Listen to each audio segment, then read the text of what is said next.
ان میں سے ایک نے کہا کہ میں قرآن مجید پڑھتا ہوا قرآن پڑھ رہا تھا، مسلمان ہو گیا تھا، میں قرآن پڑھتے پڑھتے ایک آیت پر پہنچا، اس آیت نے مجھے روک لیا، اور آیت یہ ہے کہ جو حق اور سچ کے ثابت ہو جانے کے بعد حق کو چھپاتے ہیں، یلعنہم اللہ و یلعنہم اللائنون، ان پر اللہ بھی لعنت کرتا ہے اور لعنت کرنے والے بھی لعنت کرتے ہیں۔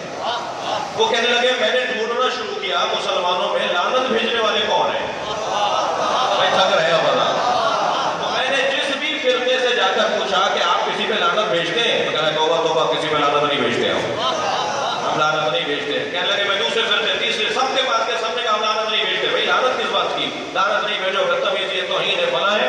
تو کہنے لگے مجھے ایک دوست نے کہا بھائی یہ جو فلاں ایسے جاؤ کے ایک سینٹر ہے، وہ لوگ بھی مسلمان ہیں، وہ بھی اپنے آپ کو مسلمان کہتے ہیں۔ میں شیعوں کے پاس پہنچا، میں نے شیعوں کے ہاں جا کر سوال کیا کہ میں قرآن کی آیت ہے کہ اللہ لعنت کرتا ہے حق چھپانے والوں، سلمان پڑھے ذرا محمد والا،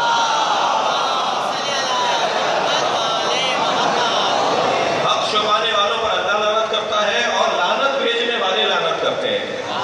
تو اللہ کے ساتھ کام تو اللہ کے ساتھ کرنے کا ہے جی، کرنے والے محترم لوگ ہیں۔ کون ہے آپ لوگ کسی پہ لعنت بھیجتے ہیں؟ تو فوراً شیعہ وہاں عالم بیٹھے تھے، انہوں نے کہا جی ہم ظالموں پہ لعنت بھیجتے ہیں، حق چھپانے والوں پہ لعنت بھیجتے ہیں۔ کہنے لگے مجھے ایک آیت نے شیعہ بنا دیا۔ میں آ گیا اس دروازے پر جو لعنت بھیجنے والوں کا، قرآن میں 10 سے زیادہ آیتیں ہیں لعنت بھیجنے کے حوالے سے، لیکن یہ لعنت بھیجنے والوں کا ایک ہی جگہ ذکر ہوا ہے۔ کچھ لوگ ہیں جو اللہ کے ساتھ لعنت بھیجتے ہیں۔ آپ لوگ تھک تو نہیں رہے میری باتوں سے؟ ویسے اکثریت تو میرے آنے کے بعد آئی ہے، لہٰذا مجھے اس کی ٹینشن نہیں ہونی چاہیے کہ میں دیر سے آیا ہوں۔ ایک سلوات پڑھے ذرا محمد والے۔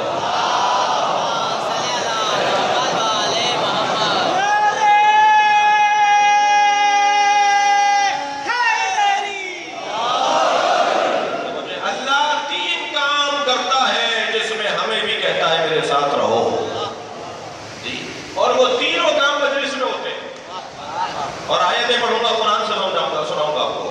3 کام اللہ کرتا ہے اور ہمیں بھی کہہ رہا ہے تم بھی کرو۔ سب سے پہلا کام ان اللہ و ملائکتہ یصلون علی النبی یا ایھا الذین آمنوا صلوا علیہ وسلموا تسلیما۔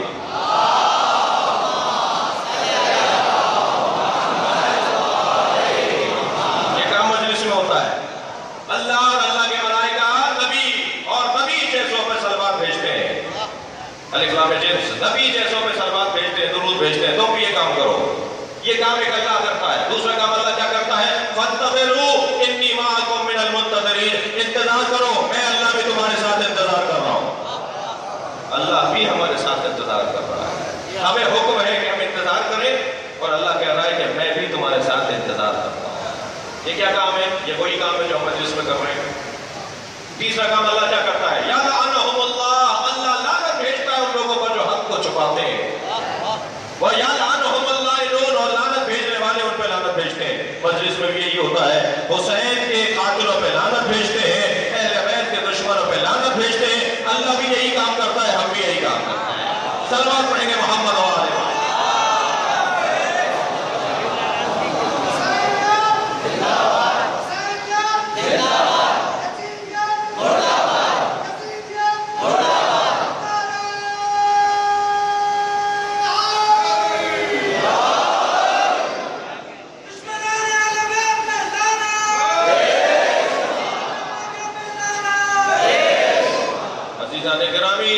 پروردگار عالم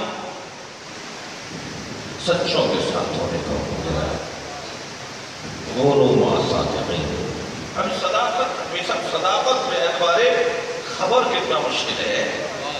ہم نے ایک جگہ سے پین خریدا، 2 دوست ہمارے ساتھ تھے، ہم آئے ایک آبادی میں دوست کے گھر مہمان، ہم نے قلم سے کچھ لکھنے کے بعد سامنے والی میز پر اپنا قلم رکھ دیا۔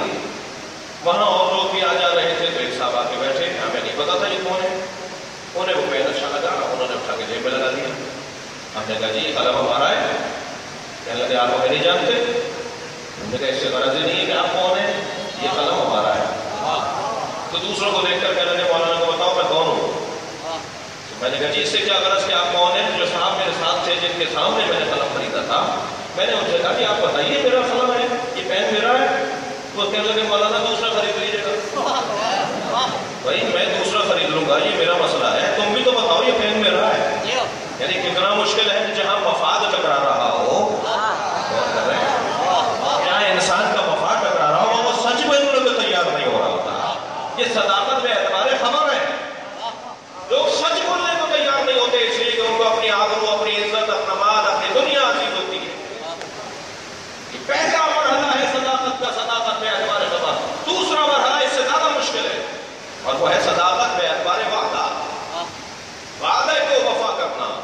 یہ اس سے زیادہ مشکل ہے.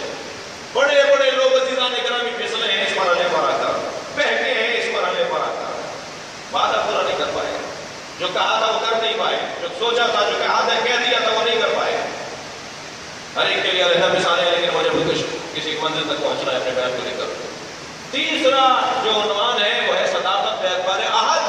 اپنے اللہ سے تمہارے کچھ وعدے ہیں بھائی, تم اپنے جیسوں سے وعدے کرنے کے بعد اگر اس کا وعدہ پورا نہیں کرو گے تو یہ ایک اور مرحلہ عذاب کا ہے. لیکن تم نے تو اپنے اللہ سے بھی کچھ عہد کیے ہوئے ہیں.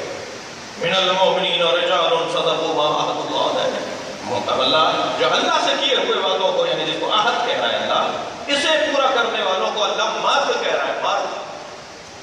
مرد. من المؤمنین رجال, کچھ لوگ ہیں جو مرد ہیں. کون ہیں؟ جنہوں نے اپنے اللہ سے کیے ہوئے عہد کو پورا کیا, جان دینے کو جو تیار کرتے ہیں, جان دینے کو تیار ہو جاتے ہیں, اپنا سب کچھ مٹانے کو جو تیار ہو جاتے ہیں. یہ صداقت کا اثر ہے, عہد ہے. اب جو مکمل صداقت کا عنوان رکھے گا وہی ہوگا کہ جو جھوٹوں پہ لعنت بھیجنے کے قابل ہوگا. ہر شخص جھوٹوں پہ لعنت بھیجنے کے قابل نہیں ہے. عزیزان اکرامی, اس خانوادے کے ساتھ چلنا آزمائش طلب کا, ان کے ساتھ چلنا آپ دیکھ رہے ہیں. جب کسی نے آ کے کہا مولا پورا خراسان آپ کے شیعوں سے بھرا ہوا ہے, اور اسادت کی بات کر رہا ہوں نا, پورا خراسان آپ کے شیعوں سے بھرا ہوا ہے, آپ قیام فرمائیے. حضرت نے اپنے خادم سے کہا یہ تنور روشن کرو, یہ تنور روشن کرو. پھر فرمایا کہ تم ہمارے اوپر جان دینے کو تیار ہو, اس آگ میں رکھ کے بیٹھ جاؤ, اس آگ میں رکھ کے بیٹھ جاؤ. میں نے مولا بتا کر نہیں آیا تھا کہ واپس نہیں آؤں گا. وہ تینوں بارش ہو گئے, بہانے بازیاں شروع ہو گئی. اسی اسنا میں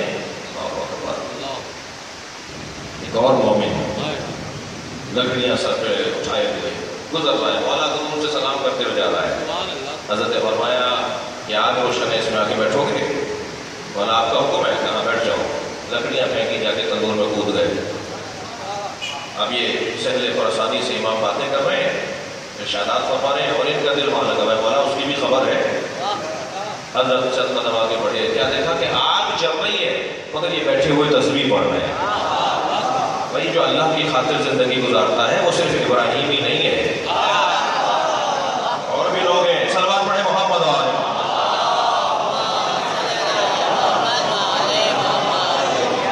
ان کے ساتھ چلنے کے لیے حوصلہ چاہیے. جنگ صفین, پانی ختم ہو گیا مولا کے لشکریوں کے پاس. مالک اشتر ذمہ دار ہے لشکر کے. آ کر کہا مالک اشتر, آ کر کہا مولا پانی نہیں ہے, کیا کریں؟ حضرت نے فرمایا جاؤ پانی لے کر آؤ فرات سے. علماء 4000 کا لشکر ہے جس نے گھاٹ پہ قبضہ کیا ہوا ہے, میں کتنے لوگ لے کر جاؤں؟ حضرت نے فرمایا کسی کو بھی لے کے جاؤ, تنہا جاؤ. اپنی سواریوں پر مشکلیں لا دو, اپنے لوگوں کے لیے پانی بھر کے لے کر آؤ. مالک نے نہیں پوچھا مولا ہزاروں کا مقابلہ میں اکیلا کیسے کروں گا. مولا مالک جانتے ہیں مولا کی اطاعت میں زندگی ہے. مالک چلے گئے, پانی لے کر گئے, بلا لیا حاکم شام نے ابن گندی کو. یہ کیا ہوا؟ مالک پانی لے گئے اور آئے بھی کرنا تھے, کوئی لشکر نہیں. کہا حضور آپ کے مشیر خاص امر اعظم ان کے ساتھ آئے تھے, اور انہوں نے کہا تھا پانی دے دو. بلا لیا امر اعظم, تم گئے تھے. کہ توبہ توبہ میں جاؤں, یہ جھوٹ بول رہا ہے. کہا خبردار آئندہ اگر یہ بھی آئے تو پانی نہیں دینا. چند بڑی لمبی چلی تھی, کچھ دیر بعد شاید دوسرے دن ہی مالک نے کہا ہمارا پانی پھر. حضرت نے فرمایا جاؤ جیسے لے کر آئے جیسے لاؤ. اور مالک پھر پانی بھر کر لائے. پھر بلا لیا, کیا ہوا؟ کہا حضور آپ کے شہزادے یزید آئے تھے ان کے ساتھ, کہیں نے پانی دے دی. بلا لیا اسے, تم گئے تھے؟ کہا نہیں میں تو خیمے سے نکل ہی نہیں رہا, میں تو نہیں گیا تھا. علامہ اکبر زراری نمازی نے اس بات ولایت میں سناتے ہوئے لکھا ہے. جی تیسری مرتبہ پہ پانی لینے گئے, پانی لے کر آ گئے. بلا لیا, کون آیا تھا؟ کس کے کہنے پہ نہیں آئے؟ کہا حضور آپ خود آئے تھے. یعنی ہم سے ہی جھوٹ بول رہے ہو ہمارے اوپر. کہا نہیں صاحب آپ خود آئے تھے اور آپ نے کہا تھا مجال نوازی کہ ہم آپ کے کہنے پہ پانی نہ دیں. کہنے لگے آئندہ اگر ہم بھی آئیں تو کوئی نشانی رکھنا تاکہ ثبوت کے طور پر لاؤ کہ ہم آئے تھے. چوتھی مرتبہ جب مالک پانی لے کر آئے نا, پھر انہوں نے بلا لیا, آپ کیا ہوا تھا؟ کہا حضور آپ خود آئے تھے. کہا کوئی نشانی؟ تو ان کے ہاتھ کی انگوٹھی دکھائی کہ ہم نے آپ سے یہ انگوٹھی اتروا لی تھی. اپنے ہاتھ کو خالی دیکھا, اپنی انگوٹھی اس کے ہاتھ میں دیکھی تو بے ساختہ کہا ہذا من عجائب علی بن ابی طالب, یہ علی کے عجائب و غرائب میں سے ہے. صلوات پڑھیں گے محمد و آل محمد.